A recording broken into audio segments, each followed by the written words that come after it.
Olá, bom dia, queridos amigos. Sejam todos bem-vindos ao quinto episódio do projeto Setembro o Ano Todo, cuidando da saúde mental e espiritual, realizado pelo Centro Espírita Bezerra de Menezes, Amor e Caridade. Bem, imaginem ter alguém ao nosso lado, em nossa casa, importunando, implicando, agredindo, molestando o tempo todo. O que fazer? Como se livrar disso? Essa situação, por si só, já é difícil de enfrentar. Agora imaginem quando isso ocorre no âmbito mental. A tortura se torna ainda mais intensa e a libertação muito mais desafiadora. Então, o tema do episódio desse mês é Entre Mente e Espírito: transtorno mental ou obsessão?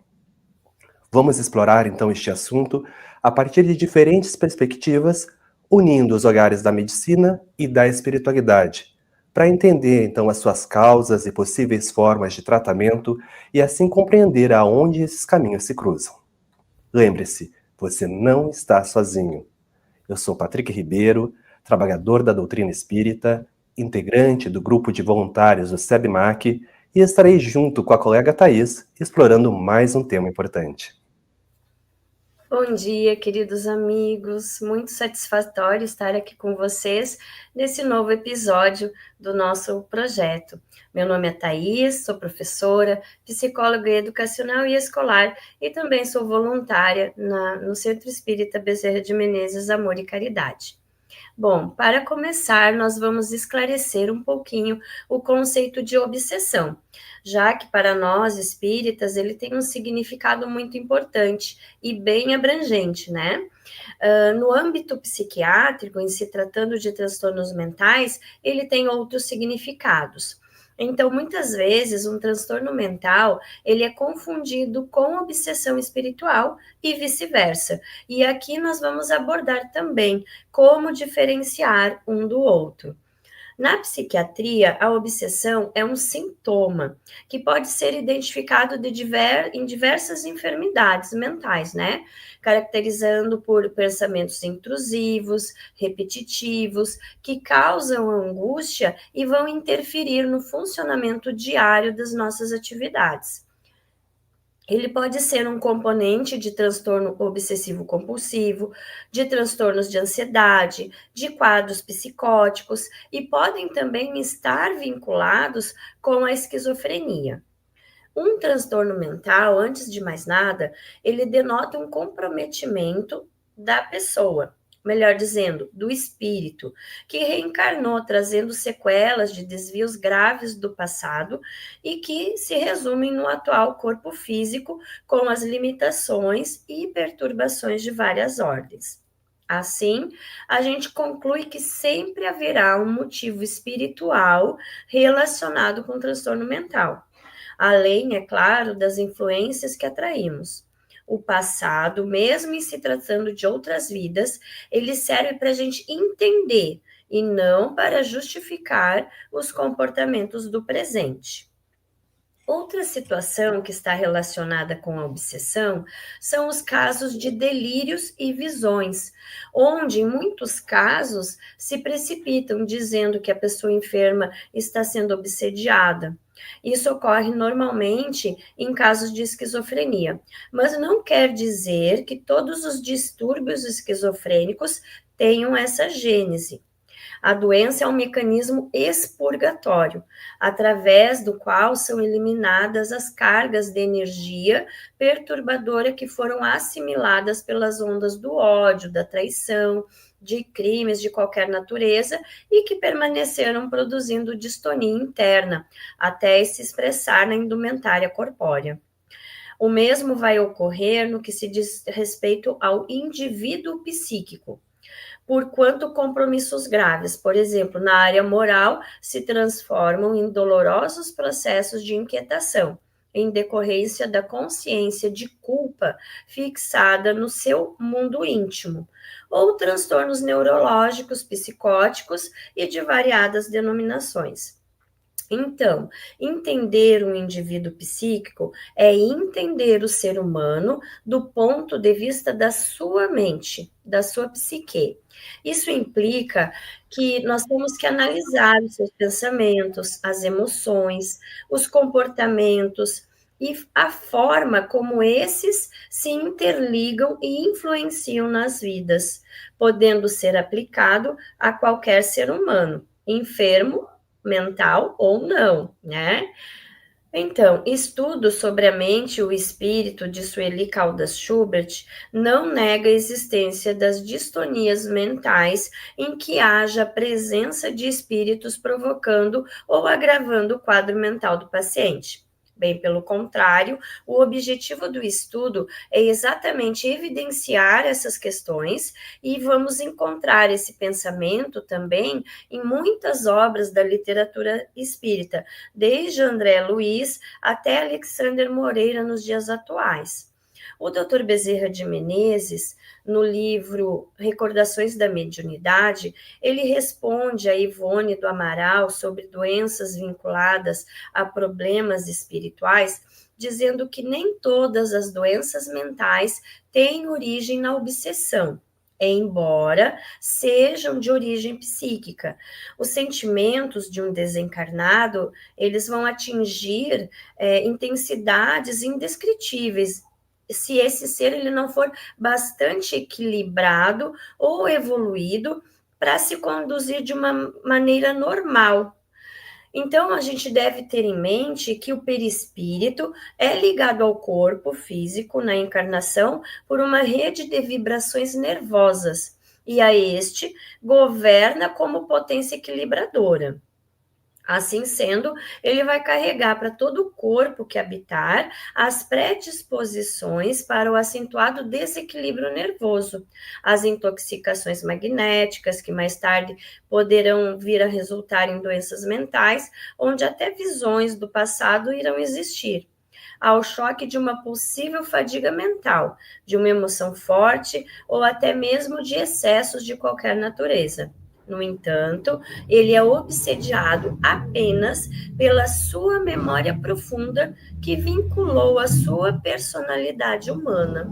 É bem complexo esse assunto, não é, Patrick? É verdade, Thaís. E segundo Allan Kardec e outros estudiosos do espiritismo, a obsessão espiritual ocorre então quando um espírito influencia negativamente a mente de uma pessoa encarnada, interferindo em seus pensamentos, emoções e comportamentos. Kardec detalha então os tipos de obsessão em O Livro dos Médiuns, na segunda parte, ali no capítulo 23. A obsessão, então, é uma ação persistente ou domínio que alguns espíritos conseguem adquirir sobre certas pessoas. É praticada pelos espíritos inferiores que procuram dominar. Apresenta então caracteres muito diversos, desde a simples influência moral, sem perspectiva e sinais exteriores, até uma perturbação mais completa do organismo e das faculdades mentais. Um dos caracteres distintivos dos espíritos que obsediam é a imposição. Eles dão, então, ordem e querem ser atendidos. Os espíritos elevados, eles nunca se impõem. Eles dão conselhos e, se não são atendidos, eles se retiram. Então, para nós, essas influências negativas são sempre penosas, fadigantes e muitas vezes desagradáveis. Existem 3 graus de obsessão. Então, obsessão simples, que é uma forma mais leve, que é uma ação importuna, né, e desagradável, aonde o espírito perturbador ele tenta se impor, influenciando pensamentos, atitudes ou comunicações mediúnicas, mas a pessoa ainda consegue manter, então, o discernimento e consegue resistir a essa influência ali. Né? Essa obsessão simples, ela tem como características são a inspiração de ideias negativas ou inconvenientes, são tentativas, né, de interferência em comunicações mediúnicas, e o médium ou obsediado, ele pode, então, perceber, então, que algo está errado. Então, ele tem consciência que tem alguma coisa estranha acontecendo. A fascinação, que é outro tipo de obsessão, ela já é mais grave. O espírito obsessor, ele consegue iludir a pessoa, levando, então, a acreditar em tudo que ele diz ou inspira, geralmente, então, alimentando aí a questão do orgulho e da vaidade. A pessoa, então, ela não percebe que ela está sendo influenciada, pode acreditar que está recebendo, então, mensagens elevadas ou sendo guiado por um espírito superior e acaba rejeitando críticas e conselhos, ficando preso, então, a essa ilusão, né? Então, por isso, a fascinação ela já é mais grave. A gente tem também a subjugação ou a dominação, que é mais grave ainda, porque aí já o espírito exerce um controle quase que total sobre o corpo e a mente da pessoa. Então, pode haver aí a perda temporária do livre-arbítrio, a pessoa pode agir contra a sua vontade, né? Então, essa ação pode ser física, com movimentos involuntários, ou até moral, com o domínio dos pensamentos e das decisões. Temos também a auto-obsessão, tá? Que é onde a pessoa, né, a própria pessoa alimenta os pensamentos negativos, de culpa, de revolta e de pessimismo. Então, não necessariamente ela envolve espíritos obsessores, mas a psique do próprio indivíduo em relação ao seu passado inconsciente, dessa vida ou de vidas passadas, acaba influenciando. Então, na verdade, é um duelo consigo mesmo por pensamentos que ela não sabe explicar. E pode, então, com isso, né, abrir aí um campo vibratório para influências externas e negativas, né? Existe também a obsessão entre encarnados. Então, apesar da obsessão, né, ser geralmente considerada como uma influência espiritual de desencarnado sobre o encarnado, Kardec reconhece que encarnados também podem exercer obsessão sobre outros encarnados, através, então, da vontade, do pensamento e do magnetismo mental. Por que isso ocorre, né? Porque vínculos mentais e emocionais intensos, negativos ou doentios ocorrem. O que são isso? Pode ser um ciúmes excessivo, um controle e dominação psicológica, a chantagem emocional, dependência afetiva extrema, a questão da inveja ou a rivalidade obsessiva. As formas até mais comuns que a gente encontra muitas vezes é pais que tentam aí controlar filhos que já são adultos, parceiros que tentam impor medo, culpa ou posse emocional, amigos até que tentam manipular ou sufocar os outros, né, com exigências. Então, a característica, então, desse tipo de obsessão ocorre mesmo pela sintonia mental e emocional. Mesmo sem palavras, o pensamento contínuo de um pode invadir, então, o campo psíquico do outro. E, assim, enfraquecer emocionalmente, né, aí a vítima, causando, então, um cansaço, ansiedade e confusão mental. Então, como vimos até aqui, o espiritismo não descarta, então, o aspecto biológico e psicológico das doenças mentais. Pelo contrário, ele faz uma ponte entre os sintomas físicos, psíquicos e espirituais, esclarecendo, então, que as obsessões elas têm origem em vidas passadas, que relacionando com as enfermidades mentais e a autoobsessão, ela pode, então, ser agravada por afinidade, atraindo aí outros espíritos. Muito bem. Então, como é que a gente diferencia, né, a obsessão espiritual de um transtorno mental? Antes da gente entrar no sentido mesmo das obsessões e do transtorno, a gente tem que falar que certos transtornos, como o autismo e o TDAH, eles estão ligados ao desenvolvimento atípico do sistema nervoso. Então, ele é uma outra abordagem. Então, assim, o sexto sentido, ele não está em nenhum órgão do corpo físico, né? A percepção, ela se dá pela glândula pineal, a percepção, né? Então, na psiquiatria, existem os DSTs, que são os distúrbios da senso-percepção, e entre elas está a alucinação. O trabalho mediúnico, ele não altera o funcionamento cerebral e nenhum aspecto afetivo, né? Nem cognitivo e nem o conotativo da pessoa que possui mediunidade. Quando a pessoa tem alucinações por uma doença mental, todo esse funcionamento cerebral, ele se altera, né? Então, aqui nós vamos tratar da situação da mediunidade por ser um mecanismo de manifestação das obsessões com mais intensidade, né? Ou seja, o espírito obsessor, ele precisa de um instrumento para manifestar a sua vontade. Em modo geral, todos somos médiums em maior ou menor intensidade, né? Então, a integridade do aparelho psíquico, ela é preservada pela mediunidade. Na doença mental, não. O médium tem mais saúde mental do que a maioria das pessoas. Então, como a gente identifica, né, essa diferença? Primeiro, observar a vida da pessoa, né?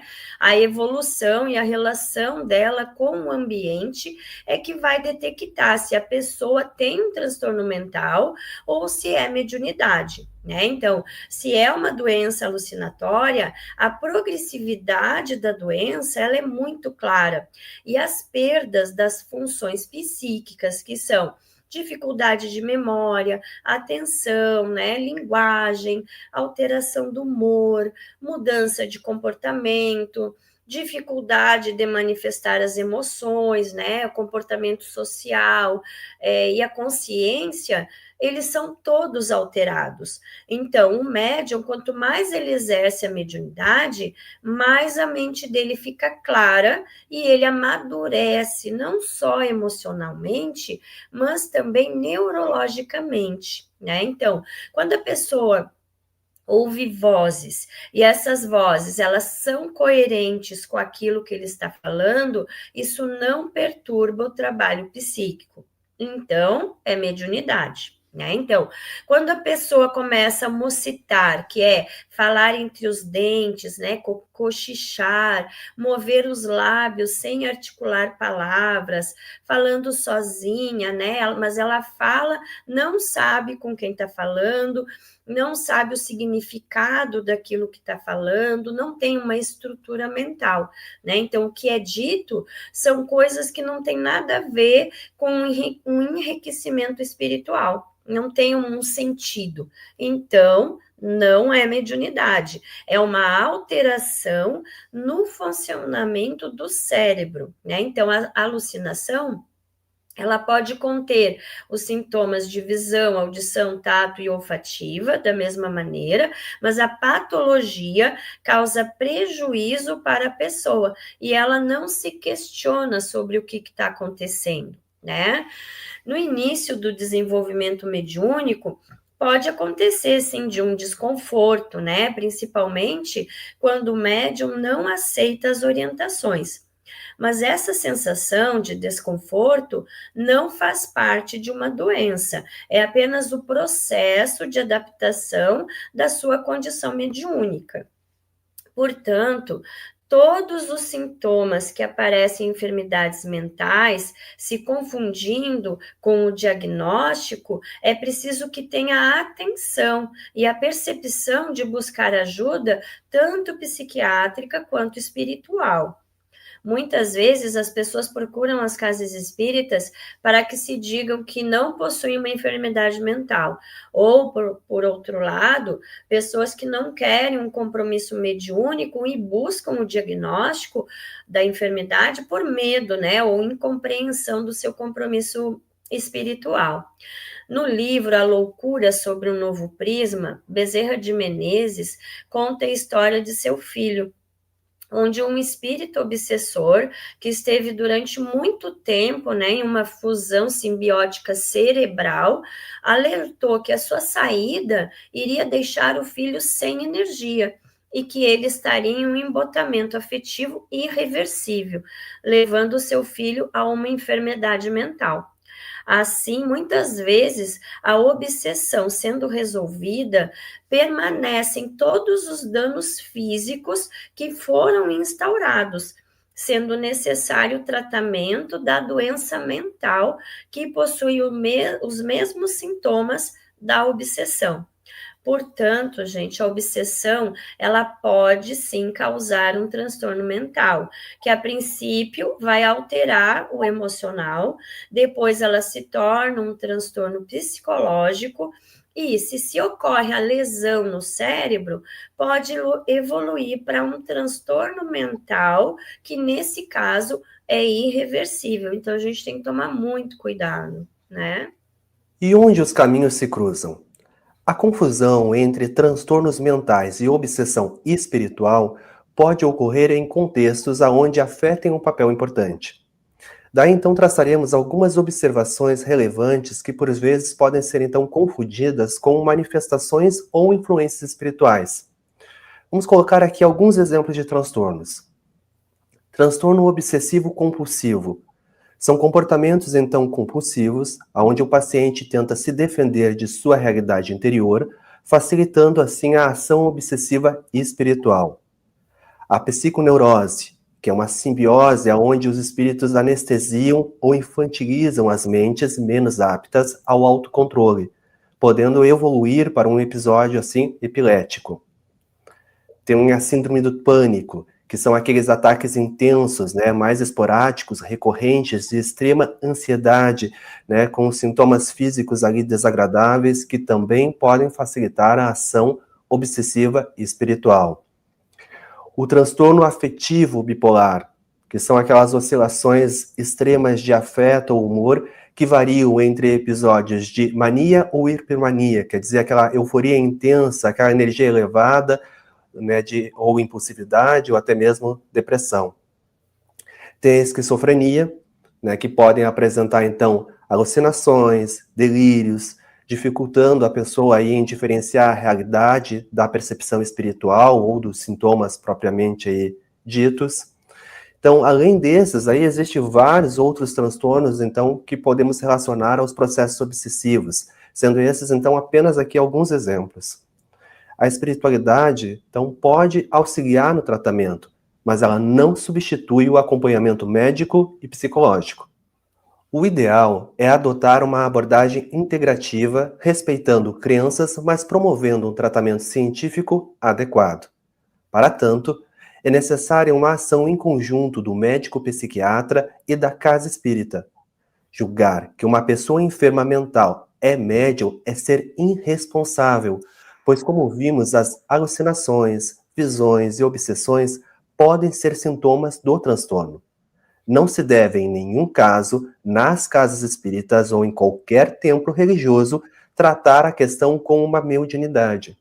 Deve-se, no entanto, alinhar a um tratamento integrado. Mediunidade em desequilíbrio, então, pode causar doenças mentais.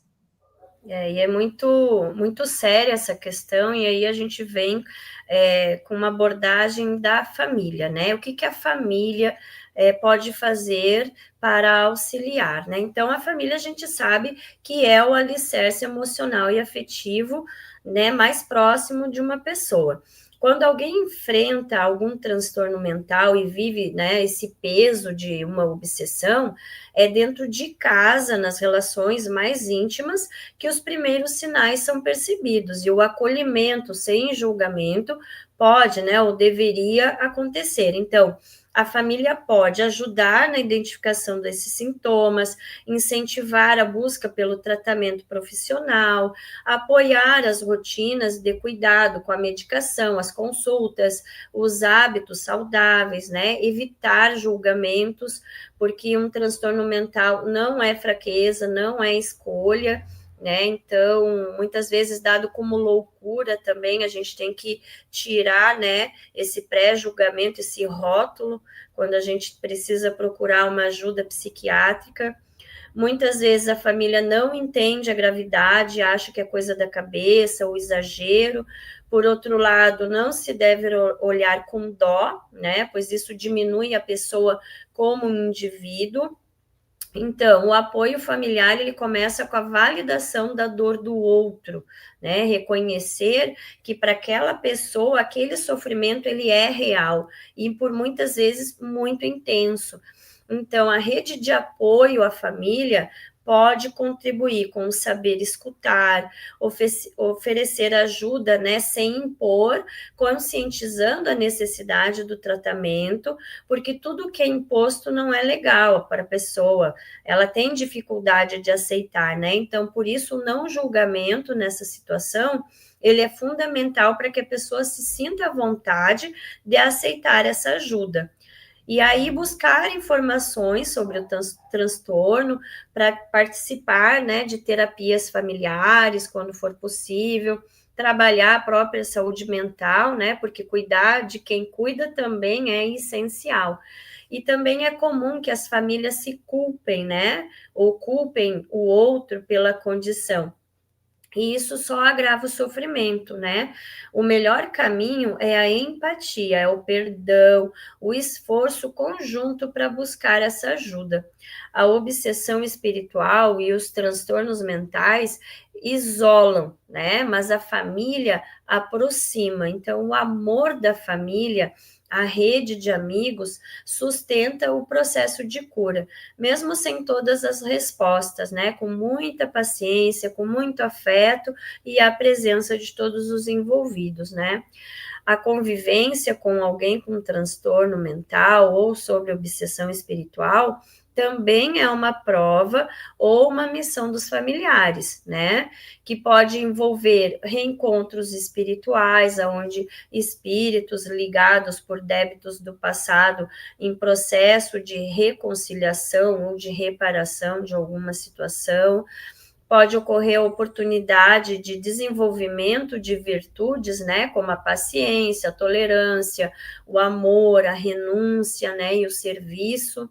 E pode acontecer também a missão educativa e espiritual, que muitas vezes é assumida no plano espiritual como uma prova de progresso próprio, né, do espírito. Então, não é apenas o reencarnado que está em prova. Toda a família está incluída num contexto espiritual mais amplo, né? De aprendizado. Então, ninguém reencarna junto por acaso. Sempre há uma razão maior, ainda que oculta a nossa compreensão imediata. A doença psiquiátrica, ela não é uma doença do paciente, ela é uma doença de toda a família. E existe uma questão individual de responsabilidade do núcleo familiar ao qual está inserida. E qual o tratamento, né? Quem está preso, então, no ciclo da obsessão pode chegar a pensar que nunca mais vai conseguir viver normalmente. Mas existe sim uma saída para este problema. O tratamento para transtornos mentais e obsessões depende muito de como se define e separa, né, cada tipo de patologia envolvida. A palavra obsessão, ela pode aparecer em vários contextos clínicos e o tratamento muda de acordo com a origem e o diagnóstico exato. Então, o tratamento, ele depende, então, da origem do sintoma. O mesmo comportamento obsessivo, ele pode ter causas diferentes e, portanto, respostas diferentes ao tratamento. Por isso, o diagnóstico clínico bem feito é essencial. Ele ajuda a entender o que está por trás da obsessão. Né? Será que é uma ansiedade? Será que é um delírio? É um traço da personalidade? Será que é um toque? Então, quais são aí os caminhos aí de tratamento? Tem a psicoterapia, que é a intervenção do psicólogo, que terá uma abordagem cognitiva comportamental, em que o trabalho é feito, então, para enfrentar as obsessões, ao invés de ignorá-las, e impedir, então, ali os atos compulsivos. O psicólogo, então, auxiliará o indivíduo, né, a aprender, a pensar diferente, lidar de outra maneira com os anseios ali que estão causando a sua doença. Tem a farmacologia, né, dependendo da situação, deve-se, então, conciliar ali terapia e medicação, sempre, né, claro, com consentimento médico. Mudanças ali do estilo de vida, né, práticas que ajudam na aceitação dos pensamentos, em agir compulsivamente. Então, exercícios físicos regularmente trazem aí um efeito positivo, né, regulando as emoções, né, evitar também substâncias que pioram o quadro, como o uso de álcool, excesso aí de cafeína. O apoio social e grupos de ajuda também podem trazer aí conforto e ferramentas práticas aí para o enfrentamento. E a assistência, né, na casa espírita, né, se necessário aí também com tratamento desobsessivo, água fluidificada, passe e estudo, né, para ter então conhecimento para entender sobre o que está passando, né? E além disso, né, Patrick, a gente tem as medidas preventivas da obsessão espiritual, que são medidas preventivas que não cheguem em uma situação mais grave, né? Então, a obsessão espiritual, ela só se estabelece onde encontra sintonia favorável. o aprimoramento moral, o equilíbrio das emoções e o fortalecimento da fé são as melhores formas de proteção contra essas influências espirituais. Então, a gente destaca algumas medidas que são eficazes, né? Então, primeiro, vigilância e oração. Como nos ensina Jesus, orai e vigiai para não cair em tentação, né? Que está em Mateus 26, 41. A prece sincera eleva a nossa vibração e fortalece o vínculo com os bons espíritos. Segundo, pensamentos elevados, né? Manter o pensamento voltado ao bem, à caridade, à humildade e ao perdão, que dificulta o acesso dos espíritos inferiores, que se alimentam das emoções negativas, como a raiva, o orgulho, a inveja e o rancor. E a gente sabe que o pensamento é um imã que acaba atraindo tudo que a gente pensa, né? Terceiro, evangelho no lar. A prática regular do evangelho no lar cria um ambiente de luz, de equilíbrio, né, de proteção espiritual no lar, facilitando a presença de espíritos benfeitores. Quarto, disciplina moral, viver de forma ética, né, com honestidade, responsabilidade, respeito ao próximo, onde aí a gente vai fechando as brechas morais que poderiam atrair as influências negativas. Quinto, estudo doutrinário. Conhecer a doutrina espírita fortalece o discernimento e oferece as ferramentas para compreender e enfrentar as influências espirituais. A partir do momento que a gente conhece, a gente consegue controlar, não é mesmo? Sexto, ações no bem. O trabalho no bem, em qualquer forma de caridade, nos conecta a espíritos superiores e auxilia no fortalecimento moral e espiritual. E sétimo, evitar os vícios e ambientes desequilibrados, né? Porque a gente já viu, inclusive em um vídeo a respeito a isso, que vícios como álcool, drogas e excessos, né? Ambientes carregados de emoções negativas ou práticas inferiores, eles vão abrir espaços para obsessões. Então, melhorar-se moralmente, buscar o equilíbrio emocional e cultivar a fé são caminhos mais seguros para que a gente possa prevenir esse tipo de influência espiritual. E para preveni-la, é essencial a gente manter a mente e o coração em sintonia com o bem. Isso aí, chegamos então ao fim de mais um episódio do nosso projeto Setembro o Ano Todo. Agradecemos de coração a presença de cada um de vocês. Hoje, então, refletimos, né, sobre os transtornos mentais e os processos obsessivos aí sobre a luz da doutrina espírita. Entendemos, né, que por trás da dor há sempre um propósito maior, seja por uma prova, uma expiação, uma missão. Cada situação carrega em si a semente aí do aprendizado e da renovação espiritual. Que possamos, então, olhar para essas realidades com mais empatia, menos julgamento e mais disposição para amar, servir e compreender. Lembremos que ninguém passa por desafios sozinhos. Deus, em sua infinita misericórdia, nos ampara através da fé, da prece e dos bons espíritos que nos cercam. Sigamos com confiança, cuidando da saúde do corpo, da mente, do espírito, sempre então fortalecidos na caridade e no Evangelho de Jesus.